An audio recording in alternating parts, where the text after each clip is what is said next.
हम लोग स्टार्ट करेंगे fundamental of grammar.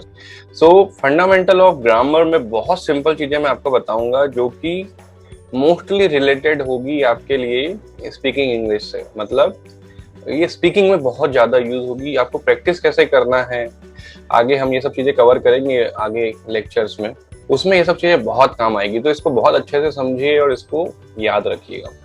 All right, so let's start. Verb compatibility. Verb compatibility की जब हम बात करते हैं तो हम बात करते हैं टाइप्स ऑफ वर्ब की। अब टाइप्स ऑफ वर्ब में हम जो यहाँ पर बात करेंगे, हमने वर्ब का कैटेगराइजेशन कर दिया है तीन part: to be verb, have verb और एक्शन वर्ब। ये याद रखो अभी आप। तो तीन टाइप की वर्ब की हम बात करेंगे। मतलब इन फ्यूचर में जब हम सेंटेंसेस पढ़ेंगे, सेंटेंस बनाएंगे, चाहे वो टेंस के हो या स्ट्रक्चर के हो या मॉडल्स के हो, किसी के भी हो, उसको हम तीन टाइप के वर्ब्स के फॉर्म में प्रैक्टिस करेंगे। तो to be verb, have verb और एक्शन वर्ब। अब देखते हैं इस डिटेल में कि क्या क्या होता है इसमें। तो जब हम बात कर रहे हैं टू बी वर्ब की, टू बी वर्ब में बेसिकली ये हेल्पिंग वर्ब्स है जो आपने पढ़ी है। हेल्पिंग वर्ब्स हैं to be verb: is, am, are, was, were, be, being, been. ये कहलाती हैं टू बी वर्ब। 8 टाइप की ये वर्ब होती हैं, राइट। आप इसको याद रखो अभी के लिए सिर्फ याद रखो, बाकी कैसे क्या करना है आगे हम सब देखेंगे। फिर होता है हैव वर्ब। हैव वर्ब में होता है has, have, had and having. ठीक है, ये होती है हैव वर्ब। ओनली 4, बहुत सिंपल है। फिर आती है एक्शन वर्ब। एक्शन वर्ब बहुत वास्ट है।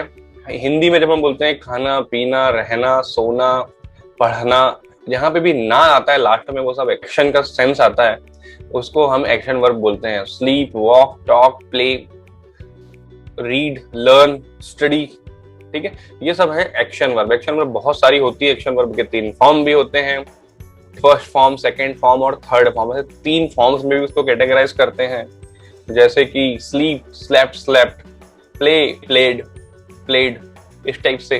तो ये सब बेसिक्स हैं, ये आपने मोस्टली पढ़ा ही होगा, और नहीं भी पढ़ा होगा तो इसको हम लोग कवर करेंगे। अभी के लिए आप ये समझो कि ये एक्शन वर्ब कहलाती हैं। अब एक एग्जांपल देख लो कि we should obey the parents. हमें अपने माता पिता की आज्ञा का पालन करना चाहिए। पालन करना यहाँ पे एक्शन आ रही है, राइट। ठीक है ना, तो obey is the action verb here. ये हो गई एक्शन वर्ब। अब आते हैं नेक्स्ट टॉपिक पे, that is difference between be and have.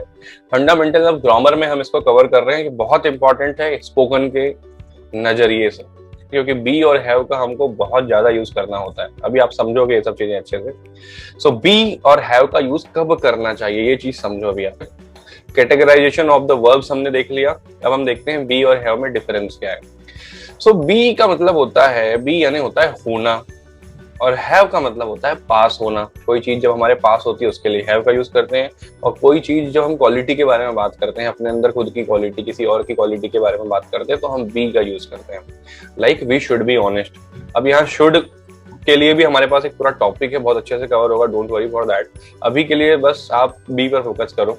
We should be honest, हमें ईमानदार होना चाहिए। वी शुड बी पंचुअल, हमें पंचुअल होना चाहिए। वी शुड बी ब्रेव, हमें ब्रेव होना चाहिए, साहसी होना चाहिए, ऐसा होना चाहिए, वैसा होना चाहिए। इस टाइप के सेंस में हमको बी का यूज करना है। We should be anti corrupt. Alright, ये हुई बात बी की। हैव यानी कोई सामान जब हमारे पास में है, क्वालिटी नहीं, जब कोई सामान हमारे पास में है उसके लिए हमको हैव का यूज करते हैं। We should have licence with us while driving. तो जब भी हम ड्राइव करें हमारे पास लाइसेंस होना चाहिए। We should have pen before coming to exam. अब एग्जाम में जा रहे हो और रिटन एग्जाम है, आपके पास पेन होना ही चाहिए, राइट। तो ये होती है बात हैव की। अब इसमें जब हम हैव की बात करते हैं तो यहाँ पर हैज भी ऑटोमेटिकली आ जाता है। उसका मतलब भी होता है पास होना। और हैज का यूज कब करना है या हैव का यूज कब करना है, ये होता है सिंगुलर सब्जेक्ट के साथ आपको हैज का यूज करना है, प्लूरल सब्जेक्ट के साथ आपको हैव का यूज करना है। ये सब हम डिटेल में आगे पढ़ेंगे, don't worry for that also. But अभी के लिए 2 एग्जांपल देख लो। He has a car, she has a car, उसके पास एक कार है।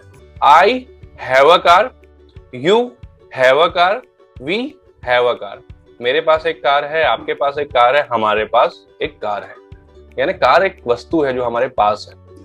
That's why we are using have here। तो ये डिफरेंस हुआ।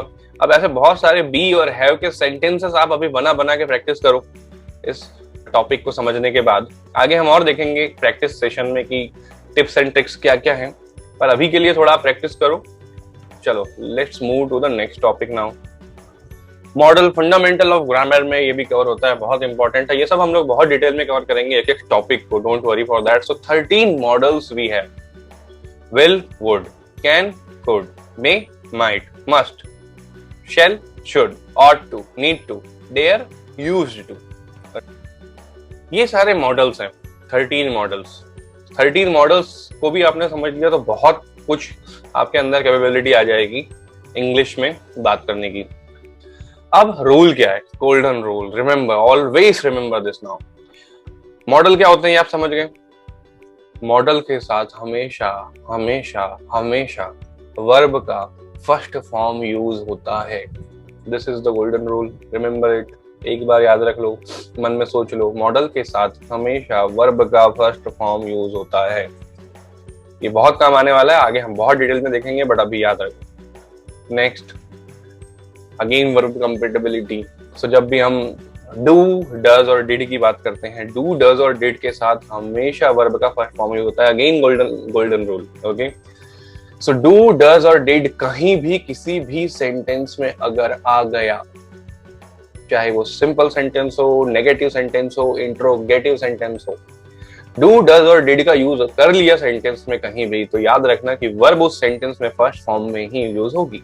ये गोल्डन रूल है, इसको याद रखो। ओके, ऑलवेज रिमेंबर, मॉडल के साथ और डू, डज और डिड के साथ वर्ब का फर्स्ट फॉर्म यूज होता है। सो इसको आप याद रखो, बहुत इंपॉर्टेंट है ये। Through out the course we will be using, okay? All right, bye bye, take care।